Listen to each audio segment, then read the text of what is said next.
Please welcome David Lifton.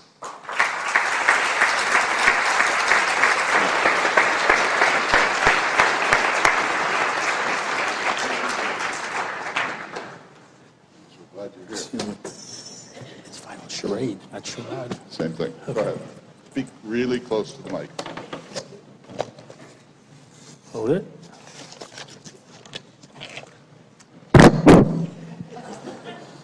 Good morning, everyone. I'm glad to be here in Bismarck, North Dakota today, and I'm happy to see you all. I'm very impressed with the turnout. I'm going to be addressing a sensitive and much audio. I'm going to be addressing a sensitive and much debated topic, the issue of conspiracy in the Kennedy assassination and its relation to the historical narrative. Specifically, the relationship between these two things, the historical narrative in the Kennedy case and the evidence in the Kennedy case. And let me explain. The evidence, basically, and I'm going to oversimplify a little bit for the purpose of this dialogue, is the rifle traced to Lee Harvey Oswald, which is supposedly the murder weapon, and the 3 shells found by the window, which were expended from that rifle, the window up on the 6th floor, southeast corner of the Texas School Book Depository. The narrative, of course, is Oswald killed President Kennedy. That's, by the way, how Lyndon Johnson became president, because he was vice president at the time. And in particular, I'm concerned about this other possibility. One, the possibility of bogus evidence, which results in, 2, a false historical narrative. Clint Hill, in his keynote address the other day, talked about the first thought that crossed his mind on November 22nd, 1963, that we had a coup. Now, by no means does he believe any of that today. I understand that. But let's go back to November 22nd, 1963, and the word coup. A coup by who? Castro didn't take over our government, nor did the Soviet Union, and certainly there were no military units in the street taking over the government of the United States. What there was an orderly and legal transfer of power from the president to another person, the vice president, and it took place in accordance with the Constitution of the United States and in the context of one man having shot the president, Lee Harvey Oswald. That's how our system works. So, is such talk about a coup justified? Certainly not if Oswald killed the president. If the Warren Commission's evidence is genuine, then Oswald killed the president. If the evidence is genuine, any reasonable person should believe it. Let me assure you, if the evidence in this case is genuine, I would believe it. There's nothing in my DNA which brought me up to question the evidence in this kind of case. I'd like to talk for a moment about the office of the vice president. The office of the vice president was put in so that we'd always have continuity of leadership in case anything happened to the president. The vice president is like someone poised on a legal escalator, standing on a legal escalator, poised to rise if the need arises. Now, changing the focus just a bit, I can tell you without any hesitation that Lee Oswald loved President Kennedy. I know that because I knew his wife for about 15 years. We used to talk all the time on the phone. She basically said that to the Warren Commission, but she said it more emphatically to me in these numerous phone conversations, and I finally got her to sit down for an interview in 1990, and I think it's the first one she ever did like this, and you may have seen some of it on YouTube, where she said, I can say without any question in my mind and without any hesitation that Lee adored President Kennedy. Now, I wish she had used those words to the Warren Commission. She didn't, but she used words like, and she couldn't understand why he would do such a thing because, after all, he liked President Kennedy. And his best friend, George de Mohrenschildt, said the same thing, that Lee liked President Kennedy. They were reading the same books. You know, President Kennedy was known for reading James Bond novels. Lee was reading James Bond novels. And there's a number of other examples you can get when you go to the library records of what Lee was reading and what JFK or RFK was reading. The situation with LBJ is decidedly different and more complex. And it goes back, at the very least, to July 1960. In July 1960, in the situation at the Democratic Convention in Los Angeles, and it deals with the selection of the Vice President of the United States. And basically, and I've studied this, and I've read the different memoirs and read all the books and the documents, basically Johnson forced his way onto the ticket. And I want to tell you about what happened. Because as we approached July 13th, 1960, which is a Wednesday, Kennedy basically had all these delegates, and he won on the first ballot, as you know. And Johnson was in town. He hadn't declared his candidacy until earlier in July. Kennedy had declared in January 2nd, I believe it was, 1960. In fact, he's been running, both men have been running from 1959 onwards, by the way. And Kennedy won on the first ballot. And he had decided he wanted Stuart Symington, Senator Stu Symington of Missouri, as his vice presidential candidate. And he told him that the night of July 13th, you're my candidate. Stuart Symington's campaign manager was Clark Clifford, who, by the way, had been a Kennedy family attorney and later became our U.S. Secretary of Defense. And it was brought up to Clifford that he was the choice. They talked about it. Clifford met with his family that night, Wednesday night, went to bed. He had a deal. And he said, go write your acceptance speech. And that was his first choice for vice president. After midnight, Kennedy won the nomination about 10 o'clock at night. After midnight, he went out to a very famous local restaurant whose name unfortunately escapes me at this moment. And he pulled up a chair at a table with Ben Bradley of the Washington Post. And it's about 1 o'clock in the morning, and he's tapped on the shoulder. And he's tapped on the shoulder by, I believe it was Tip O'Neill, a young congressman, that Sam Rayburn wanted to speak to him. There were no cell phones then. And exactly how this was handled, I'm not sure. Probably he took a taxi cab, but he ends up back at the Biltmore Hotel, and there's meetings. And it's made indelibly clear to JFK that he must choose Lyndon Johnson, who is Senate Majority Leader, as his running mate, or there's going to be big-time trouble. The nomination will be worthless. There's going to be a floor fight and a lot of other problems. In fact, Seymour Hersh revealed in 1999 in his book, Dark Side of Camelot, that there was blackmail used, sexual blackmail, and that it was made very clear to Kennedy that he was going to have to choose LBJ as his Veep, or there was going to be big trouble. And so he was up all night, and Bobby was up all night, and they had to decide what to do about this situation. And they said, okay, JFK threw in the towel. He said, I have enough problems on my mind and enough problems to deal with here. I'm going to choose Lyndon Johnson. And he did.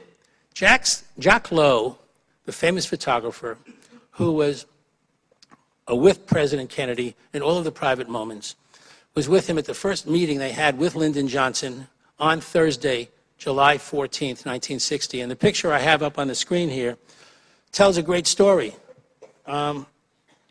This picture shows the beginning of the whole problem with Lyndon Johnson and Bobby Kennedy, because JFK deputized Bobby to go down to the suite and ask Johnson to please withdraw. They couldn't do it. There's going to be a floor fight. And Johnson started crying with Bobby Kennedy, no, if the president wants me, I want to be his vice president, and so on and so forth. And so this picture was snapped by Jacques Lowe. And by the way, it was a famous picture, and it was run as one of a series of pictures in Life magazine. You may not know this, but on 9/11, when the plane crashed into the World Trade Center, all of Jacques Lowe's negatives were destroyed in the building at the World Trade Center. And his daughter did the lovely task of going to the proof sheets and using digital technology to save these photographs for history. I mean, this one is just a great photograph because it shows the beginning of this problem on Thursday, July 14th. JFK, who was kind of more abstract, looking at Johnson, and Bobby glaring at him and looking up with that look. I mean, its picture speaks 1,000 words. But that's when the problem started. Now, Lyndon Johnson was Senate Majority Leader at the time. And it's a very powerful position. And the question was running in the newspapers, major columns. One of them, and I didn't get a chance to prepare a PowerPoint slide of this, shows Doris Fleeson, one of the major nationally syndicated columnists, and she wrote her column, and it said in the headline, "What's in it for Lyndon? Why in the world would the Senate Majority Leader want to be vice president?" It just didn't make any sense. But Lyndon Johnson told his wife, and there were discussions about this, and he jabbed his finger in her chest in front of reporters and said, Bird, he said, I'll be a heartbeat away. And he said this openly, and there was no secret about it, and this was in books that have been published since then. Bird, I'll be a heartbeat away. And on January 20th, 1961, on the day of the inauguration, he was driving in a vehicle with the wife of Henry Luce, Claire Booth Luce. Henry Luce was the publisher of Time magazine. And Claire Booth Luce was pestering Johnson in a good-natured way. Lyndon, why did you take this job? Why would you want to be vice president? And he kept answering with these answers that didn't make any sense. And finally, he turned to her and said, Claire, I'm a gambling man. 1 out of every 4 of them dies in office. That's what Lyndon Johnson said on the day of the inauguration. And when JFK raised his right hand and took the oath, Bobby Baker, who was Lyndon Johnson's, one of his top aides, was across the way in a building with his insurance executive, Don Reynolds. And according to FBI reports after the assassination, he says to Don Reynolds, as JFK is taking the oath, the SOB is being sworn in, but he will not live out his term. He will die a violent death. That's January 20th, 1961. Now, I know you've probably heard stories that Lyndon Johnson was worried about nuclear war on the day of the assassination and all of that. But let me tell you what Lyndon Johnson was really worried about. And again, this is in his own words from the LBJ Library and from an oral history that Johnson himself gave and which was discovered by a professor at Rice University in Texas. And this is one of the earliest oral histories at the LBJ Library. And the person speaking is LBJ himself in September 1969, about 7 to 8 months after Johnson left office. He said he thought Kennedy, and I'm going to read this word for word, he thought Robert Kennedy seriously considered whether he would let me be president, whether he should really take the position that the vice president didn't automatically move in. I thought that was on his mind every time I saw him the first few days after I had already taken the oath. I think he was seriously calculating what steps to take. You won't read this in any of the standard history books, but it's at the LBJ Library. Let me assure you that LBJ had nothing to worry about if the evidence in this case is genuine. Now, it was also probably on RFK's mind because, as this picture shows, and there's a lot of evidence to indicate this, and this comes from Arthur Schlesinger himself, RFK viewed Lyndon Johnson as a usurper. And I'll give you the definition of the word usurp. To take the place of another without legal authority, to supplant.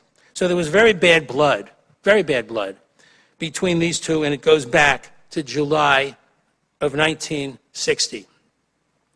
Now, before going forward, I wanted to say what happened after JFK was inaugurated. They immediately realized they had a problem on their hands with Lyndon Johnson. First of all, he wanted to ride on Air Force One a lot with JFK. You can't do that for security reasons. They had to say, no, you can't do that.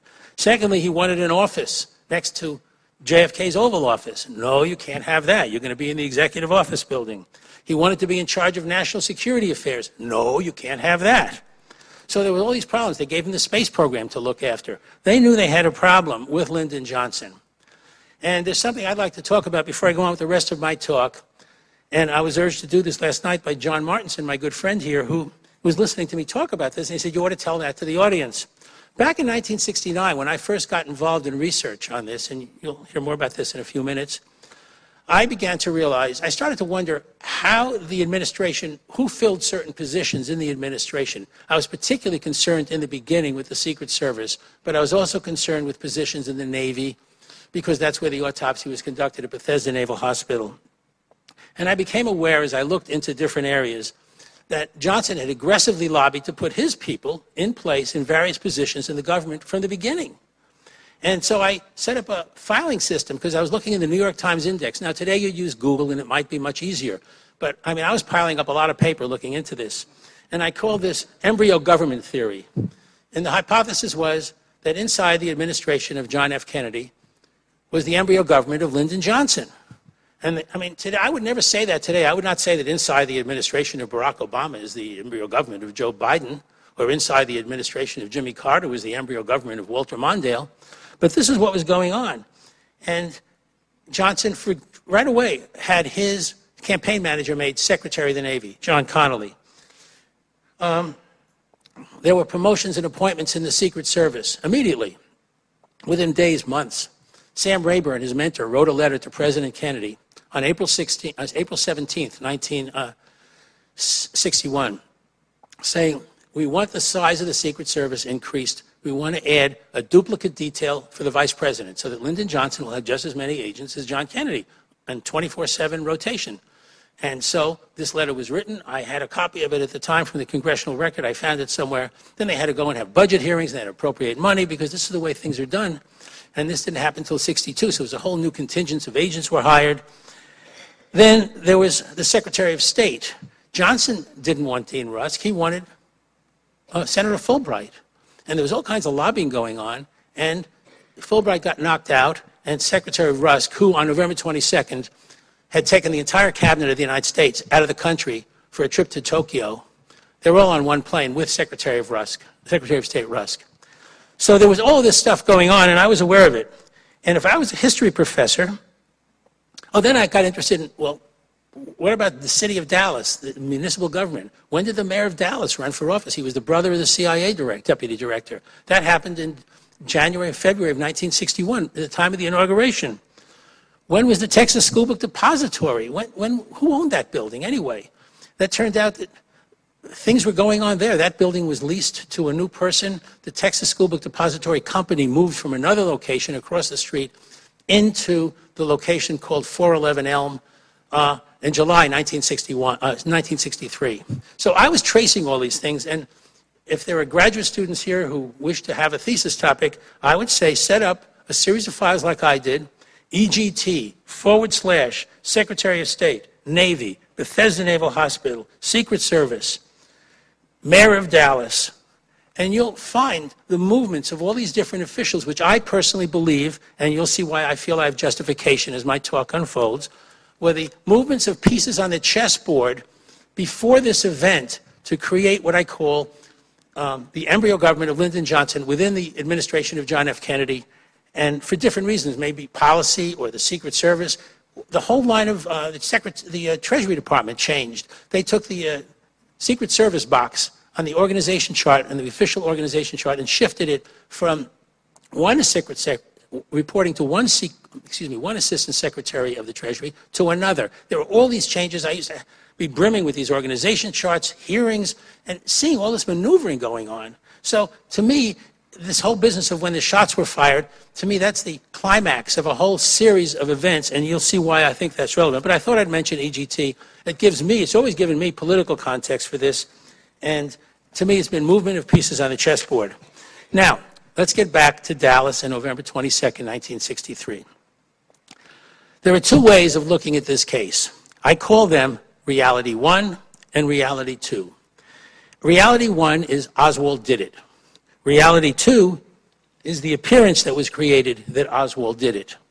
Let me spell it out. In Reality 1, the car comes down the street and 3 shots are fired from a sniper's nest by the 6th floor window, where later a rifle is found that was mail-ordered to Lee Oswald's post office box, 2915, in March 1963. That's the supposed murder weapon. In Reality 2, the car comes down the street. A phony sniper's nest has been set up by the 6th floor window. A suitable scapegoat has been pre-selected and pre-positioned at the location of the Texas School Book Depository. And in this case, that scapegoat, if this Reality 2 would apply, would be Lee Oswald, who lived in the Soviet Union for over 2.5 years, going there in October 59 and returning in June 62. And he had intelligence connections. Now, I want to make sure I use my clicker here and make sure I know how to do this. That's Lee Oswald. And that's the day he arrived on October 30. He arrived on October 16th, 1959. And he was in a suit and everything. And on October 31st, I believe, is the day he had this interview with UPI. And I wish this PowerPoint slide was bigger. It's a very handsome photograph of Lee. And this is the picture of Lee and Marina leaving the Soviet Union leaving Minsk in May '62. There's a whole story about Lee Oswald, and I'm telling you, if you tried to study the Kennedy assassination, you soon get involved in the study of Lee Oswald and his life, not to mention everything else I've just talked about in this case, which is promotions and appointments and a lot of other stuff. Okay, now, in reality, too, suitable scapegoat was pre-selected, and he's at the building, and professional snipers kill the president, and arrangements have been made, now listen carefully to this because you've never heard this before, arrangements have been made to bring the president to a medical facility, remove bullets, and alter wounds. Why? To create the false appearance that Oswald's rifle was a murder weapon, to create the foundation for a false autopsy. Remember, the body of the deceased is the diagram of the shooting, and I cannot stress that too much. The body of the deceased constitutes a diagram of the shooting in a case of this type. That's what happens at the autopsy. They toed up the wounds. They say, here's the trajectories. It entered here and it exited there. And so if you want to change that diagram or change the facts, you got to deal with the body. Well, there's an alternative. I mean, you could have, theoretically, someone walk into the autopsy room with a suitcase filled with money and say, Dr. So-and-so, I want you to lie about the wounds on this body. Here, I'm going to deposit X money to your bank account. You tell us a lie. That's not what happened in this case. Now, I've told you that this could be reality 1 and reality 2. Reality 1 is the Warren report. Reality 2 is this much more elaborate situation which I have just suggested. Both have the same sniper's nest. Both have the same rifle. And the question I pose is, how would you know one from the other? How would you know if it's false or real? I mean, you remember the old advertisement, is it real or is it Memorex? How would you know the difference between reality 1 and reality 2? Now, you could say, well, somebody might have a stenographic transcript of a meeting where some group of people got together and said, you know, we're going to set up this elaborate scheme to kill the president, and we have this meeting, and here's what we're going to do, and somebody, word leaked out, and they had the steno transcript. That would be evidence. I'm not going to talk about that because I don't have any evidence like that.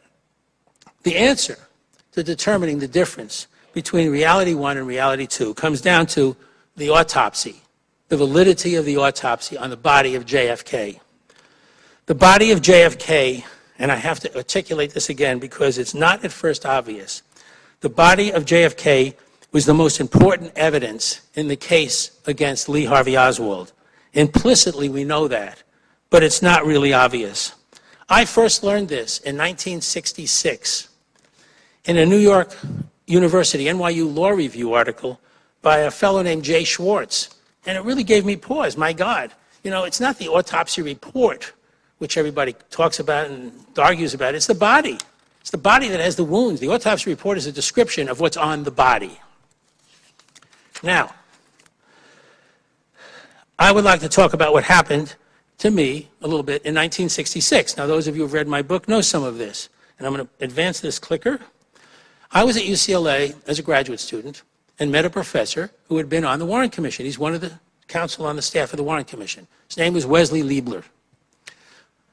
Liebler was a professor at the UCLA Law School. I walked into his office one day in 1965. I already had bought the 26 volumes of the Warren Commission, and I was a student at the engineering school. And I introduced myself. I noticed when I walked in, he had the same 26 volumes on a bookshelf, as if he was one of these Warren Commission critics, only he was a staff attorney on the Warren Commission. And we got to know one another, and right away, I mean, there was a tension and all that, but he was a very funny man. He was the kind of professor, if you're a student, and you know this, what I'm talking about, the kind of professor you never forget, because he was very bright and very funny, and he had a very dark sense of humor. So we would argue about the Warren Commission report, and I had an in right to the heart of the way the Warren Commission functioned, because Liebler was telling me about it, and he had all these documents lying around his office, and he would let me see some of them, and that's how I got my first introduction to the working papers of the Warren Commission. He had a big safe, a steamer trunk in his office, which he wasn't supposed to have, but he took out documents now and then and would show me. And this stuff was at the National Archives, of course, and it was available, but I didn't have to go to Washington. Liebler showed me some of this stuff. Now, in the beginning, and because I was a physics major, I was puzzled over the Zapruder film. Not puzzled. I shouldn't say puzzled. I was really outraged because on the film you could see that President Kennedy, it seemed to me, was thrown backwards and therefore must have been hit from the front. And I challenged him about this. And I was also amazed at the conflicting opinions of the two groups of doctors. The Dallas doctors who saw the body and said President Kennedy was shot from the front. Now, that's what they said on November 22nd, 1963, because they had an entry wound at the front of the throat, or that's what they thought, and there was a blowout at the back of the head, about the size of an egg, maybe larger. But you had entry at the front, exit at the back of the head. There was different ways of theorizing about this. Some said, well, one bullet went in here and another went in somewhere else and came out the back of the head, or maybe one went in the front and climbed up the spinal column and blew out the rear, but it was shots from the front. Now, at the time of the autopsy, the doctor said something different. That night, supposedly, they said he was shot twice from behind. They had an entry at the back of the shoulder and an exit at the front of the throat, and an entry at the back of the head and an exit on the forward right-hand side of the head. So that's what we would argue about. And I told Liebler that I just didn't believe the autopsy report because the doctors had burned their first draft. There was a certification of that in the 26 volumes. And I said, they're lying. And we would argue about whether the autopsy doctors could lie or not. And I said, they're military, they're lying. I was 27 years old, and he ridiculed that idea that they were lying. And he said, I didn't know what I was talking about. I'd like to get you in one of my law classes someday, Lifton, he would say. He said, you can't reason like that, that's absurd. So we would discuss this quite a bit. And we now come to October 1966. And it was always on my mind how to reconcile this and to come up with a hypothesis in which the doctors weren't lying, because I wanted to please Professor Liebler and fit with the way he viewed evidence. But I knew that the head went back. So anyway, I'm reading the Siebert and O'Neill FBI report, which had just been released at the National Archives some months before. And I've put up on the screen some of these pages and what they look like. These were not in the 26 volumes, by the way. They should have been, but our inspector, for whatever reason, didn't put the little gizmo on the document so it would end up being published. And so here was the first page and the second page. And I come to the third page, and there's this passage that says that when the president's body, now these are the two FBI agents that met the plane at Andrews Air Force Base. It was transported, placed on the autopsy table, wrappings were removed from the body, in which time it was noticed that there was an additional wrapping that was saturated with blood that was on the head. And following the removal of this additional wrapping, it was ascertained that the president's clothing had been removed, and it was also apparent that a trach had been performed, as well as surgery of the head area, namely in the top of the skull. Now, no surgery had been performed at Parkland Hospital. All they did was a little tracheotomy, no surgery. Yet this FBI report was saying the surgery of the head area, namely in the top of the skull. Well, let me tell you, first of all, I was nauseated, because I knew that this was not clinical surgery. This was the kind of thing they call pathological surgery, surgery done in connection with an autopsy where you cut up the body for reasons of pathology. And, of course, I was also thinking to myself, boy, what's going to happen when I show this to Professor Liebler? Because this is the answer, perhaps, as to why the doctors don't lie, because somebody did something to the body. So, let me see if I can go. So what happened was, I had a meeting with him. We scheduled a meeting. In fact, I was on TV with him on October 23rd. And our arguments always came down to this. He would always say, well, where are the bullets of these other assassins? Where are the bullets? You know, and of course, I held my tongue at this TV program I was on. And I said to him afterwards, I said, we have to meet tomorrow, and this is really important. And he set aside several hours in the law office of Joe Ball in Beverly Hills, and Joe Ball had been attorney on the Warren Commission. So we went into this beautiful conference room on Monday, October 24th, 66. He sits down, and he's looking at me expectantly, like, what do you have for me today, David? And I said, we went through the usual argument, and I kind of provoked him a little bit. And he came up with his usual thing of, well, where's the bullets? Where's the bullets of these other assassins? And I said, oh, that's simple, Jim. And I went over behind his chair, and I said, before the autopsy, and I put my hand across his head, and I said, they simply cut into the head and took the bullets out. And I said, and that's why it says in an FBI report that there'd been surgery of the head area, namely in the top of the skull. And he looks at me as if I'm crazy, and he slams his fist on the table. And I don't want to slam my fist on this podium as hard as he did, because I don't want to disrupt the sound equipment here. But he says, where does it say that? And I tossed the Siebert and O'Neill report across the table at him, and he's reading it. And he goes, do you realize what you found? You found new evidence. Well, that was an interesting term because it was always saying, there's no new evidence in this case. And he's giving me the honor of saying, I found new evidence. Now, it didn't stop with the FBI report, let me assure you, because I'd already done a day's worth of research, and I knew the autopsy had all these strange passages in it about cuts this and cuts that, and one of them had to do with this linear cut in the brain. So I read him this passage. I said, look at this. The doctor is trying to say something here, Jim. They called Wesley J. Liebler, Jim Liebler. And it talked about a cut in the brain from the tip of the occipital lobe to the tip of the frontal lobe. It was about this deep. Well, he's not going to take my word for it. I mean, I'm a graduate of engineering physics from Cornell, but what do I know about biology and pathology? So he grabs the phone in Joe Ball's office, and he calls up a pathologist, one of his friends in Long Beach, California. And he says, Joe, I'm going to read you a description of a brain, and I want you to tell me the cause of death. So he starts reading this technical stuff that I typed out for him. And then there's a pause. And then I hear him say something like, well, what does it matter whose brain it is? I'm just asking you a question. He says, okay, thank you very much. He gets the answer. He hangs up. I said, what did he say? He says, sounds like he was hit with an axe. I said, what are we going to do? He says, I guess we'll have to get the FBI to jimmy up some evidence that Oswald ordered an axe. That's Monday, October 24th, 1966. Let me tell you something. It took me some time to come to terms with this because the next thing Liebler did, by the way, he didn't stop there. He started calling up Warren Commission attorneys. He called up our inspector on the phone. He called up others. He also picked up the phone and called this woman who was the smartest law student at UCLA. If she wasn't the smartest, she was the second smartest. Her first name was Susan, and he said, I want you to get over here right away, Susan. Lifton's found surgery. Now, that always wondered about that conversation as to why they could talk so cryptically, because I now believe that he had thought of this before I did, but had not found any evidence for it. But anyway, she comes over, and she's amazed by what I found, and she's saying things like, David, do you realize how famous Jim's going to be when he announces this? And I was, well, that's great. I'm glad we've solved the Kennedy assassination. Somebody altered the body.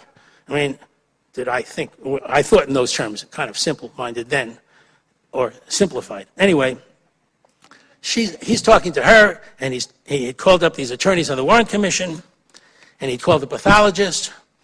And there was, at the beginning, I have to say, it took me some time, days, weeks, maybe a couple of months, to really understand the significance of what this means, because I didn't get it in the beginning, even though I thought I did.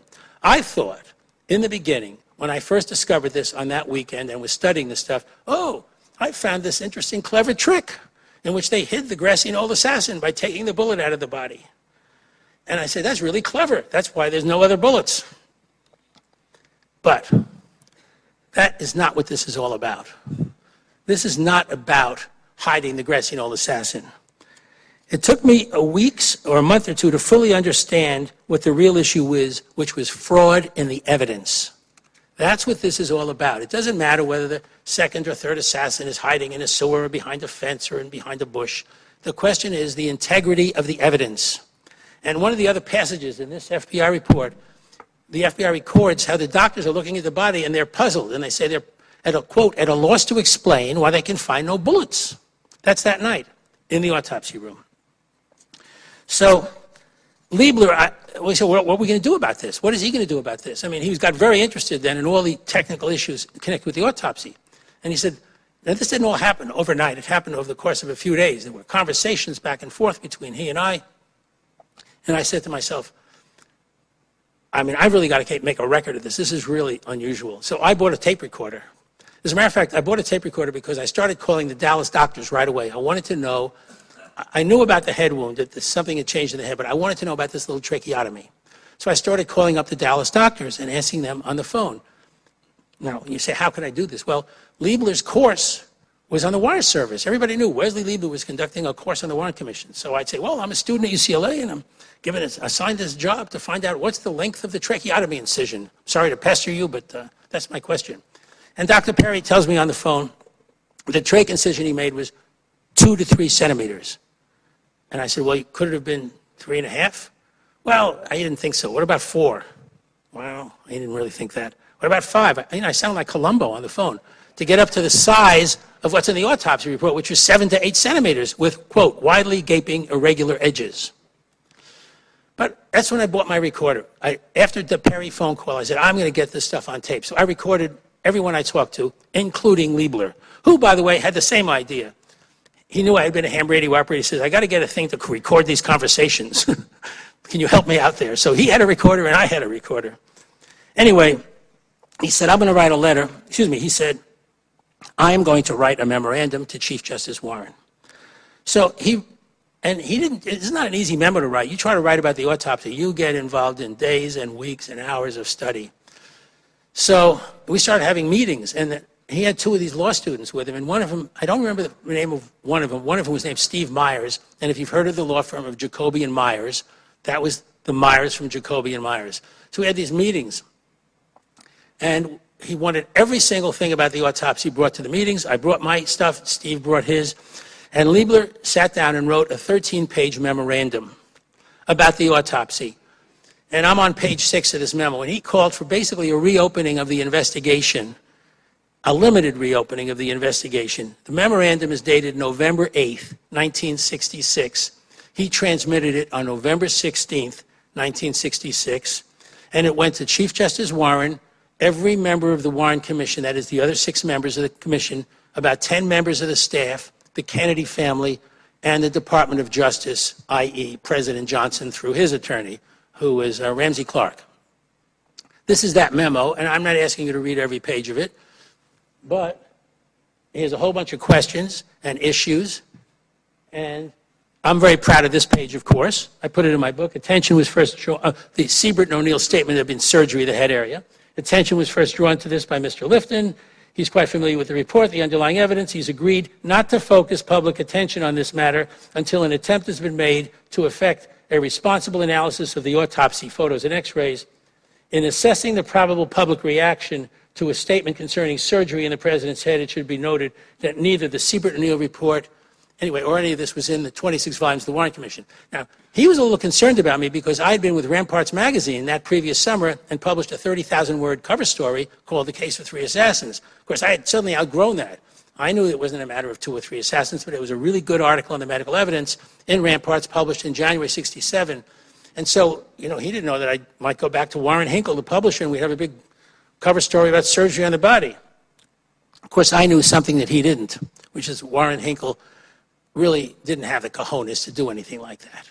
I did, because I was really concerned. I was coming at this from the standpoint of physics. I felt, they altered the body. That's what this case is going to turn out to be all about. But anyway, that's what happened. So the memorandum goes out, and then here's his transmittal letter on November 16th. He's enclosing the memo, and it is a list of 16 people he sends it to, starting with Chief Justice Warren, Russell, Cooper, Boggs. And by the way, today, if you go to the Dulles put his papers, Alan Dulles was a commissioner at Princeton, you'll find a memo at Princeton. You'll find a memo where Ford has his papers. And then Wesley Lieberler gets a letter from J. Lee Rankin on December 1st, 1966. And it basically says, the case is closed. If you want to do anything about this, you're a private citizen, you're on your own. We're not going to go and reopen this case. Whatever the autopsy report said is, as far as we're concerned, the best evidence of what happened in this case, etc. So that was the end of that gambit.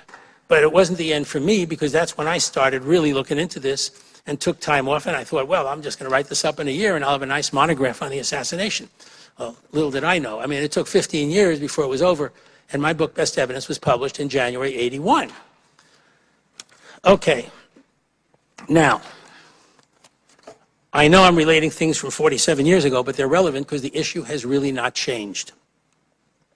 Oh, here's part of the copy sent list for Rankin.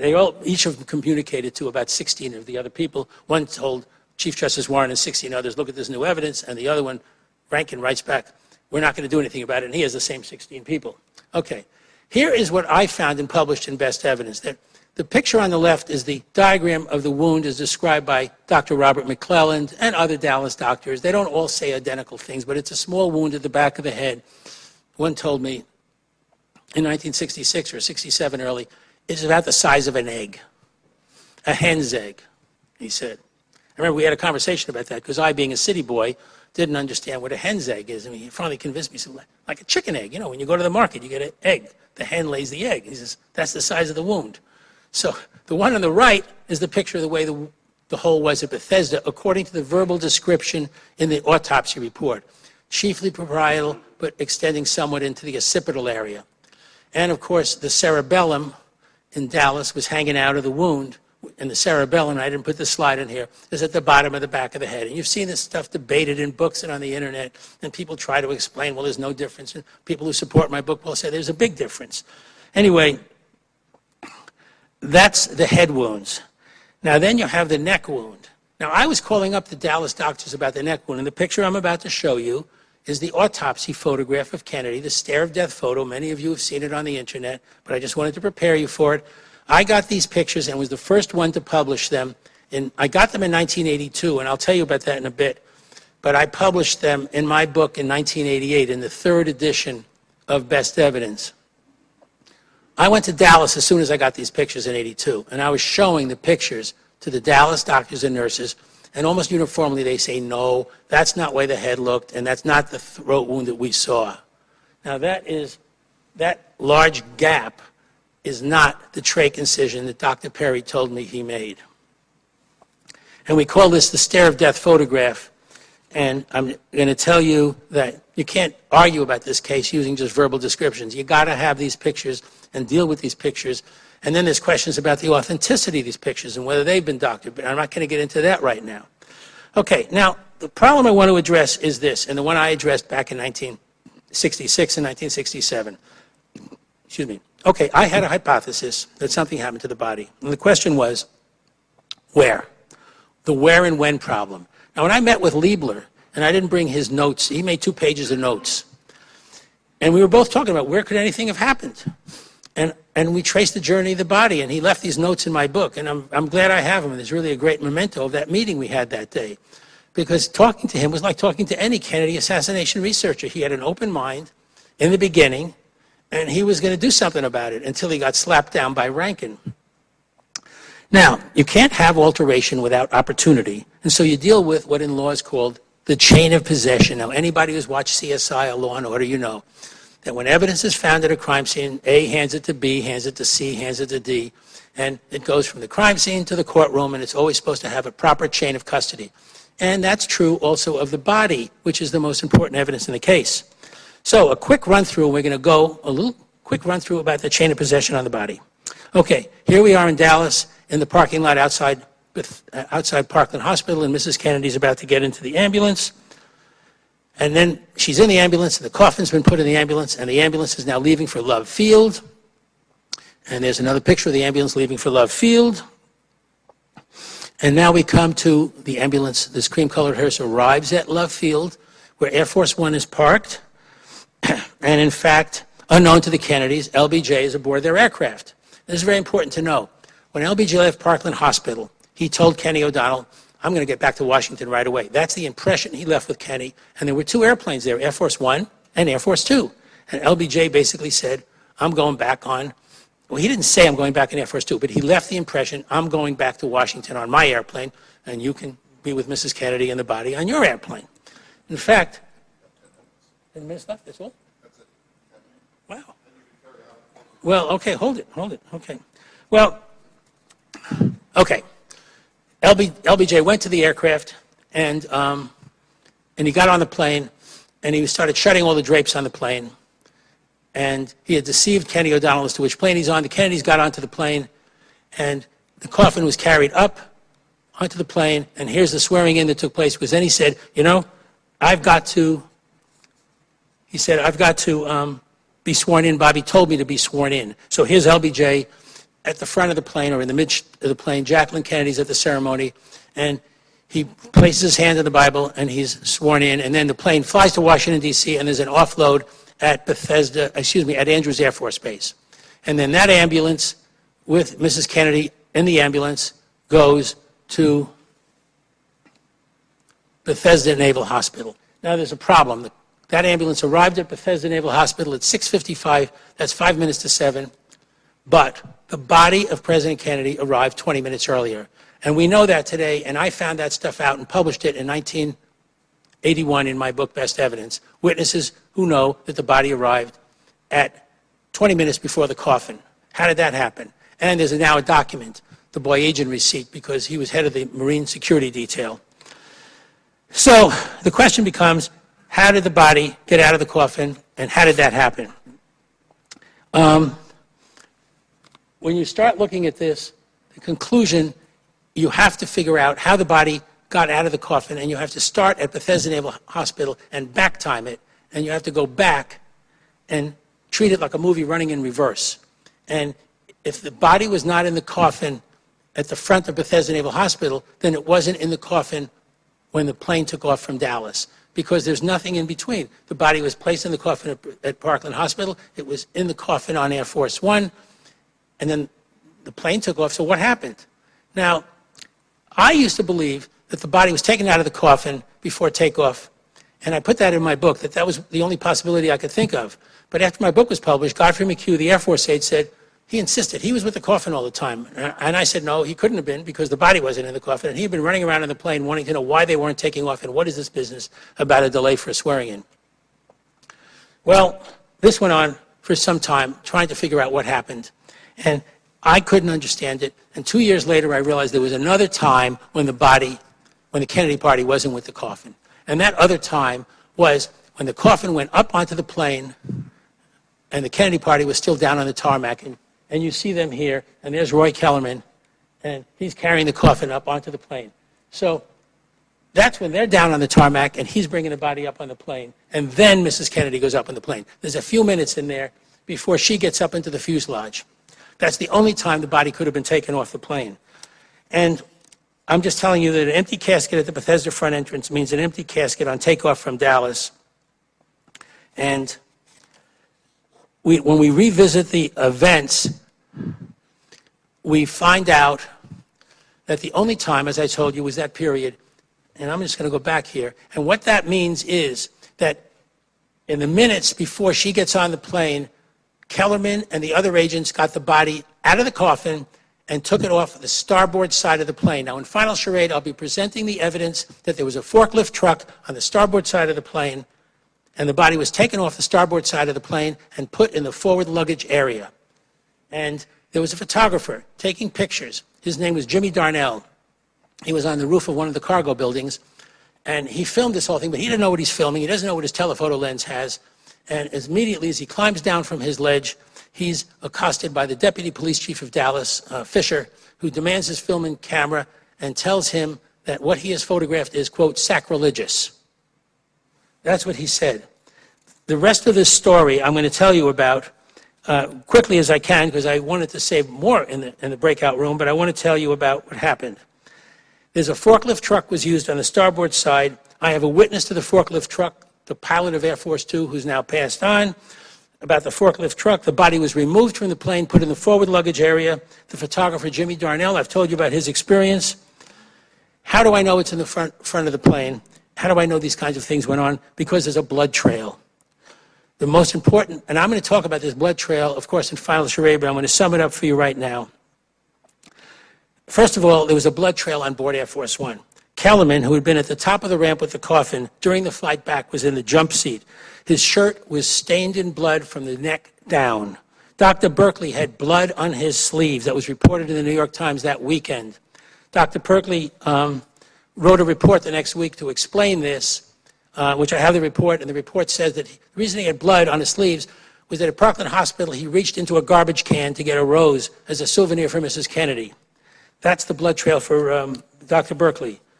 Then there's a problem with LBJ in the bathroom.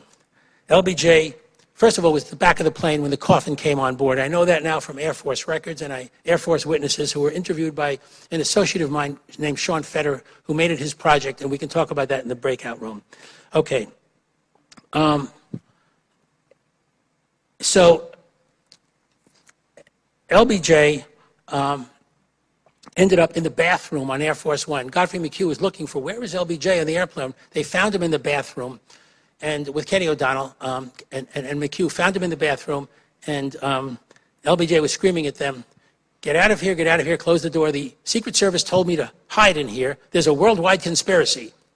And when LBJ emerged from the bathroom, he had changed his shirt. To which I responded, maybe the Secret Service told him, you know, there's a worldwide conspiracy. Now, we want you to go into the bathroom and change your shirt. Now, there's another problem in the galley area. There was blood in the galley area, I believe, and there was a problem with that. And that problem was solved between 2:18 when the body went aboard and 2:38 of the swearing in. What they did is LBJ and his buddy, Congressman Thomas, said, we want vegetable soup. This is before the swearing in. So they started opening cans of vegetable soup in the galley. And that is the way that the blood problem was solved, and we can talk about that more later. I want to tell you something. If this was a corporate jet going from city A to city B, you'd arrest these people. You wouldn't let somebody become president of the United States. You'd find out what the heck happened to the body when it went on Air Force One, and how come it went off the starboard side, and what was it doing in the forward luggage area. Because, how do I know it's there? Because there's blood there too, and there was a cleanup that went on at Andrews Air Force Base that night for about 7 hours. Now, you'll be reading about that in Final Charade. And that's evidence. Now, let me tell you about the condition of the body when the president's body reached Bethesda Naval Hospital, and you will not read about this in the Warren Report. It was stained in blood. It was an absolute mess. It was a bloody mess. One arm was raised, as in a, quote, Heil Hitler salute, said this senior Army officer who told me about it. None of this is in the autopsy report. The doctor called for a Tide and a scrub brush and a pail of water, and they scrubbed the body to make it acceptable for the autopsy. That's what they did. And I don't know if I have it here, but I brought my own thing of Tide to show you that they had to do that to the body to make the body cleaned up for the autopsy. Then the doctor had to get up on the table and force the arm down. That's what he had to do, and he did that by putting his knee in the armpit and forcing the arm down. That is not in the autopsy report. The doctor was then told by the senior military official, Edward Kenney, and a rear admiral, you are to determine the cause of death. Now, on a timeline, there's everything that's ante-mortem, that's when you're alive, and then there's post-mortem, and in between, at that dividing line, is the time of death. The doctor was ordered to restrict his examination to the cause of death and not to what happened to the body after death. That's in effect what happened. What I'm here to tell you is that this autopsy is a fraud. This means that the connection between Oswald's rifle and Kennedy's death is based on fraudulent evidence. The problem in dealing with all this is logical, not logical, but psychological, because this is a body-centric plot, and it's hard to believe. By body-centric, I mean the whole thing is focused on the body from the get-go. I would like to compare my terminology to what happened in astronomy, where originally there was the geocentric view of the universe, but then it was heliocentric. Geocentric is the Earth is the center, heliocentric is the sun. JFK was viewed by the plotters who took his life in two contexts. He was not just a person to be killed, but also a target to be altered, and that is why this is the President Kennedy we know, and this is the President Kennedy they viewed him as a target to be altered. If you alter the body, you can change the story of how he died, and that is the connection between the illegitimate evidence and the false narrative in this case, and that's the way Lyndon Johnson became president. It's a story fabricated to facilitate the operation of the line of succession of the United States government. That's the relationship between bogus evidence and a false story of the shooting. This case is not about a second assassin. It's about constructing a false story to operate the line of succession. As I wrote in Best Evidence, after I discovered all this, I felt there was a pirate flag flying over the White House. The Warren Commission, for your information, was the victim of a strategic deception. They didn't get into one room and decide to lie. They believed the evidence they were given, and when we have more time, I will play the clips of Oswald saying, I didn't shoot anybody. No, sir. Now, after that introduction, thank you so much.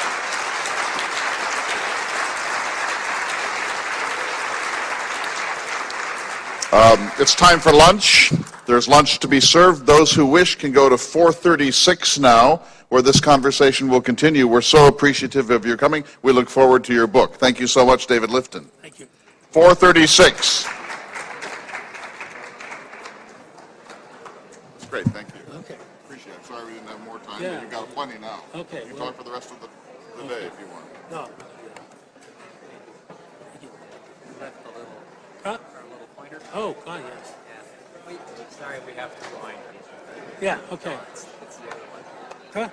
Is that what you wanted? The laser. Oh, I'm sorry. That's okay.